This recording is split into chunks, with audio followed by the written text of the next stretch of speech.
What an honor. I am so excited to have my older sister, my boss, somebody who's a role model to me, Nonkululeko, Dr. Nonkululeko Gobodo.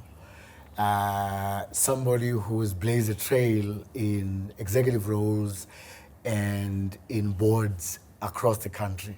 Nonku, thank you for being here. Welcome.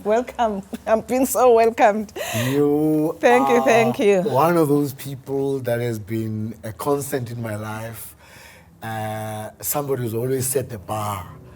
And to have you here is a special thing. Why are you here to spend time with young people? Sure. Yeah. I suppose, we are the older generation and we are far from young people. And they don't easily have access to us. And you get these messages on LinkedIn, Sisi, will you please mentor me and so on. Obviously you can't mentor everybody. It's not possible to mentor everybody. And so you really have to take these opportunities of mentoring a broad base of people that you probably will never meet again. And it's always such a pleasure when I meet them, maybe in the mall or something. And they say, you spoke 5 years ago at such and such an event, and this is what you said. Wow. That's always so rewarding that they can even remember what you said, because that's all you want. You just want to show, even if it's just one idea. Because in a speech, for instance, there are many concepts, but each one have their own takeaway depending on where they are in life. So I always grab these opportunities because we have to mentor, especially young people, because they are the next generation, right? As we have been reflecting on the past 30 years and looking at the many mistakes that we've made, and many successes. Also, we have to acknowledge the successes, and I'm very mindful of the fact that how we raise the next generation of leaders is key if we're going to see a change in the next 30 years. And I always say that leaders have a huge responsibility. The failure and success of anything that you do, whether it's an organization or a country, depends on leadership. So we've seen the effect of poor leadership, right? It's costly. And its impact. Yes, it's costly. So we want to make sure that we raise a different kind of leader. Can't make the same mistake again. Yes. When we're talking to the young people, we also want them to know that the thing that they're going to do, they may become the first, because they can't only do what's been done. You were the first black female chartered accountant in South Africa. Tell us a bit about this thing of blazing a trail in your life and what it means for young people to have to do that. Yeah,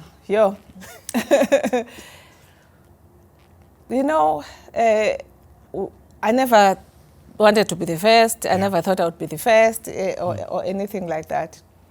And I always say that it was an act of grace. But when it happened, I remember my first reaction was, no, I'm a shy girl from the Transkei. I don't need all this attention. I did this for me. I'm excited. I've passed this difficult course. And I had to be reminded that it's not about you. You have a role. Yes, you are now a role model for others. A role model for women, a role model for young people. And that stuck with me. I realized that, then there's a role to play here. And when you are the first, everybody's looking up to you. You have to succeed, not just for yourself, but succeed for all those now who are looking up to you. And that has always been the driving force of not failing. Mama, whom you know very well, used to say to my older sister, you are the head of the train, in Tloko train. Yes. So all the other carriages are following coming. you. If you fall, the whole train falls off. So that always came into my mind that, those who are following me, I mustn't fail them. But I mean, the most important thing about being a first is to understand that although it's fearful to do something that has never been done, when you do the first one and you see how you've succeeded in areas that you never thought you would succeed, then, I mean, the next thing for us was to establish our own practices. Because I grew up in a society that said that there are certain things I couldn't do.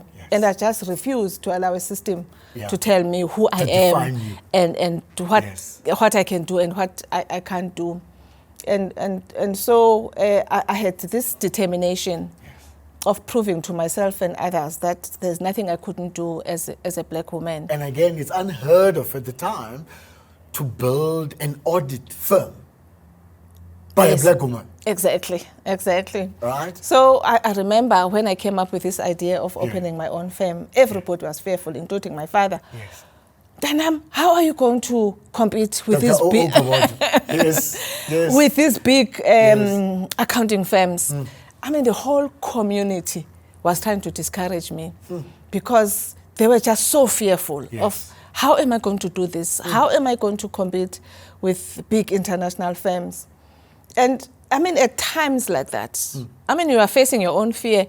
So you can imagine having to deal with everybody else's fear. But I was so determined that I have to prove there has to be this fire in your belly. Exactly. That says, regardless of the challenges, I'm going to do this. Yes.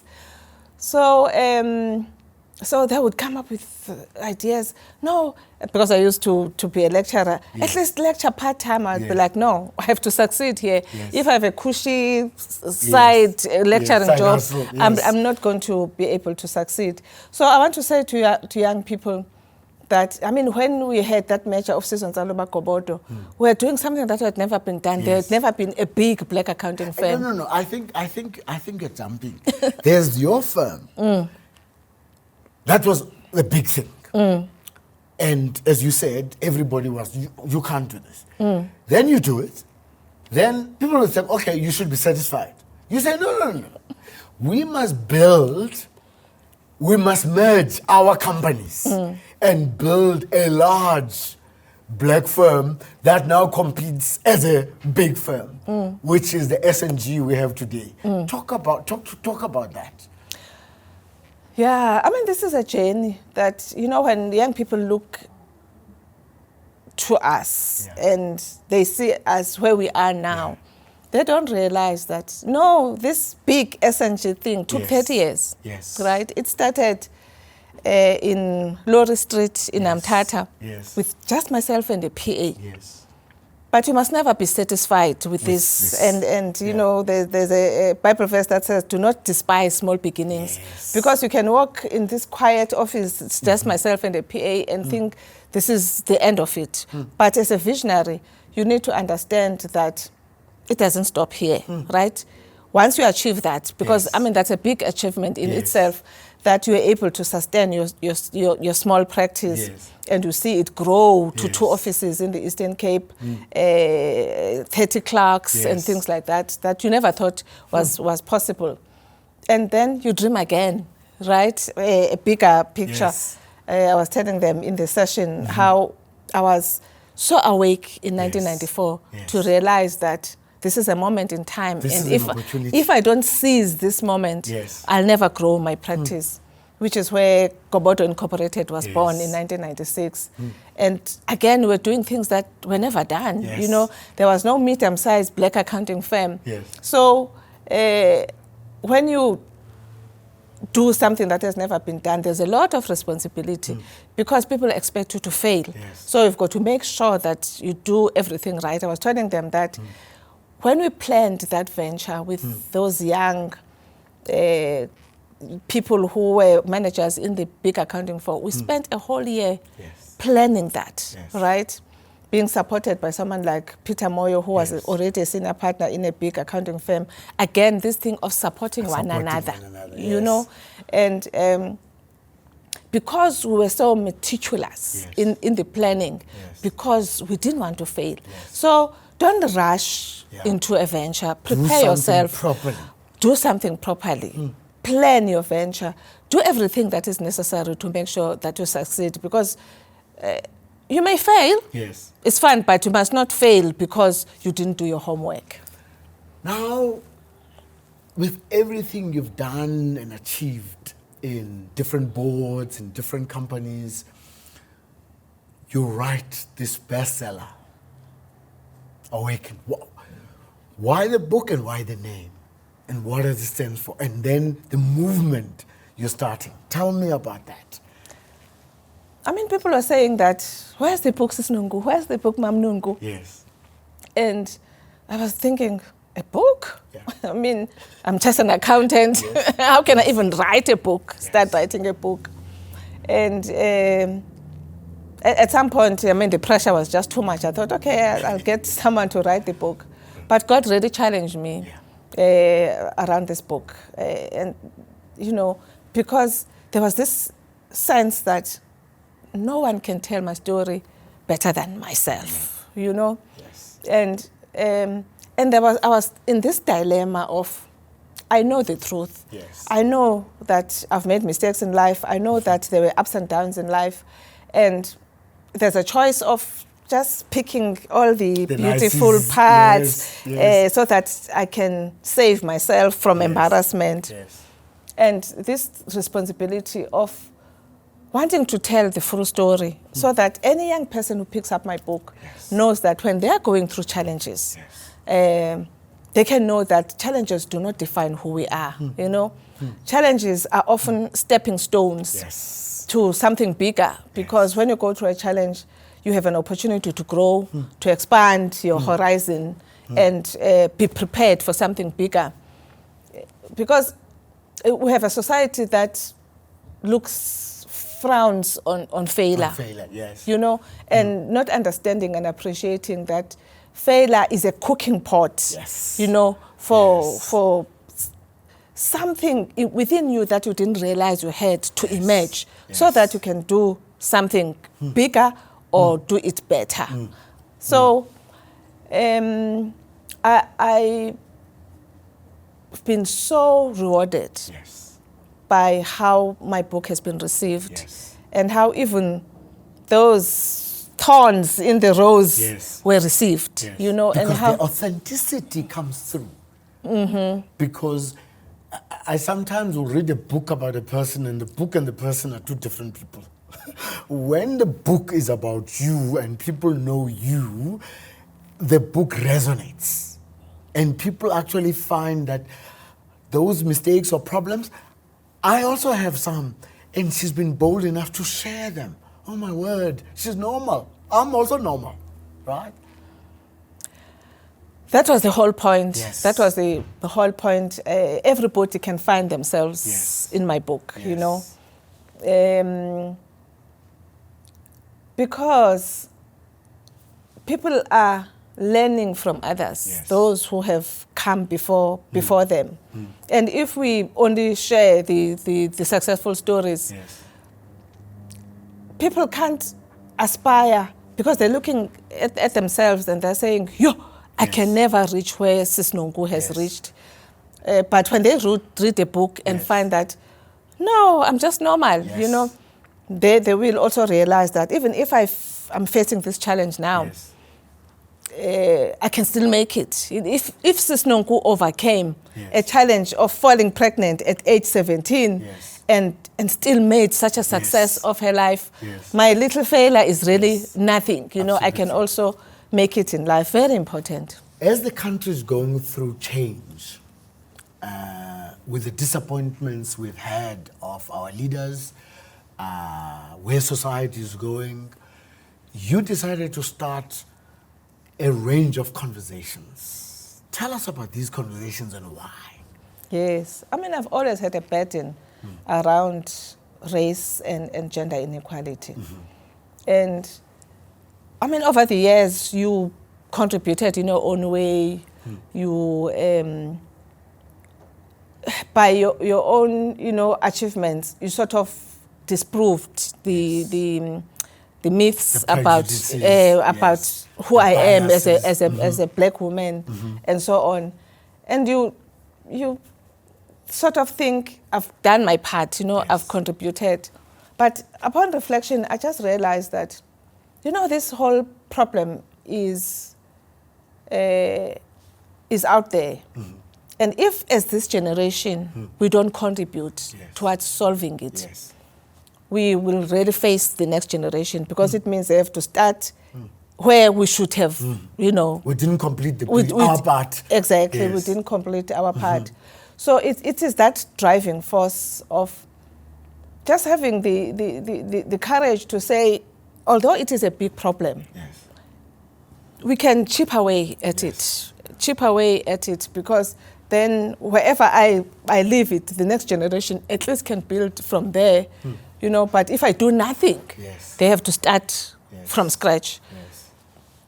And, people would look at me and say, how can you even have the audacity to think you can tackle such a problem? When I had my dialogue on race last year, I was so fearful, thinking, I was like, what am I doing? Who is even going to come to this dialogue in the first place? But this whole idea of bringing black and white people into one room to debate this issue, because that's where it has to start. I mean, every big thing started in some little room somewhere. And I was just amazed at how well received that dialogue was, and how people came prepared and were able to sort of dissect this subject and see where white people are and where black people are. And you realize that there are so many layers to this problem, that why you are not succeeding is because we're trying to deal with maybe the effects of it, but we can never achieve any success unless we start to delayer these layers. And as each layer we put it aside, we open a new way to move forward in this, because there's a lot of fear around these subjects, I realize. And if we demystify them, then you'll see that people will start to see, there's another aspect to this, I want you to end off by 3 messages. The first message is to a young girl who is in the rural areas of this country, what her future would be and what she needs to do, facing whatever difficulties she has to get to where she needs to go. I also want to have a conversation or a message to a young man. And then I want you to have a conversation to somebody who wants to leave this country, or somebody who's thinking about coming back to this country. Those are my 3 messages. So let's start with the young lady. What message would you give to her? We are all shaped by the society in which we live. And as a young person, you can do very little without role models. And if maybe the role models in your own community are, people are not working, drug addicts, poverty all around you, you sort of think that defines you. And if Utatu's Ban didn't make it, how can I even believe that I can make it? And I just want to say that there is wealth in each and every one of us, right? You cannot allow a society to define who you are, because your circumstances do not define who you are. And as you take the courage to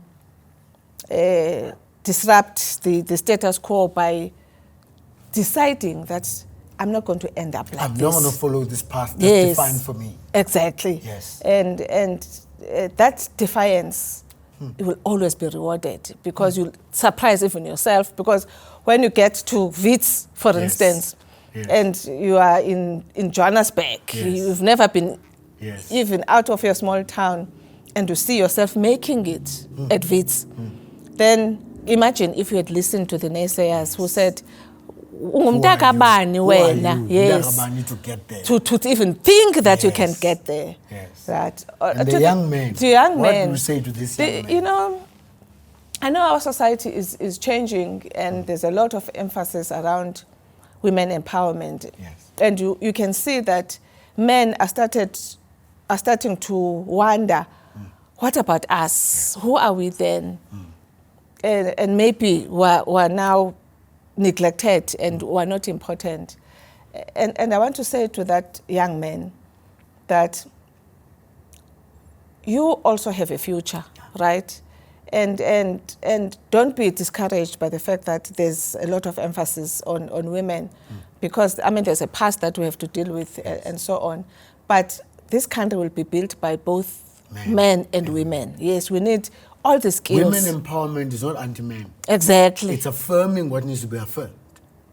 Right? Yes. So I want And to we as men have to be part of that journey and be supportive. Exactly. And when you get to, because maybe you'll have better opportunities than your sister. Yes. When you get to that position where you are in a leadership position, don't forget that you were once worried about yourself, and now you have an opportunity to actually empower those women that you thought were a threat to your own success in life.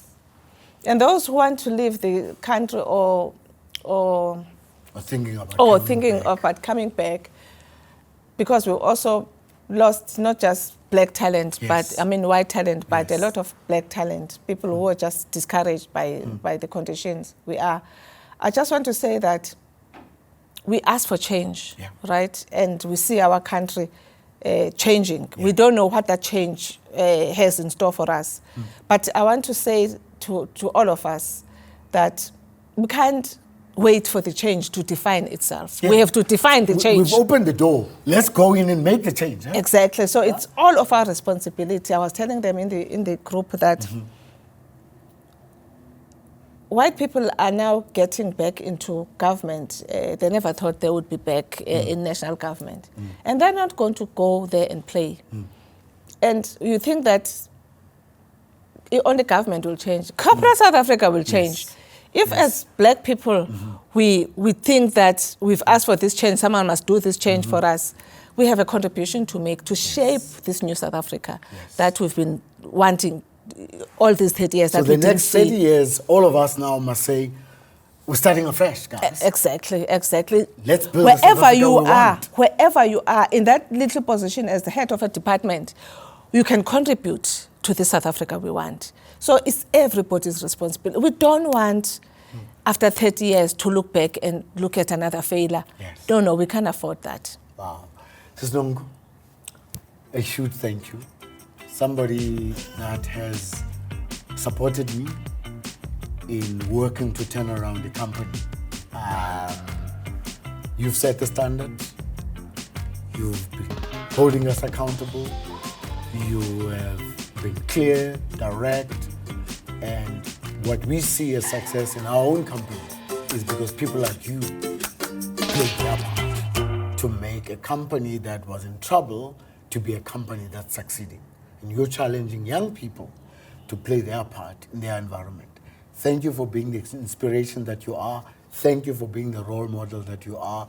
And thank you for awakening us to what needs to happen for the next 30 years. Thank you. I must tell you, I'm so impressed. When we started on time, I was like, wow, there's Lincoln. Thank you. Thank you so much. Thanks, SizweNtsalubaGobodo. Great.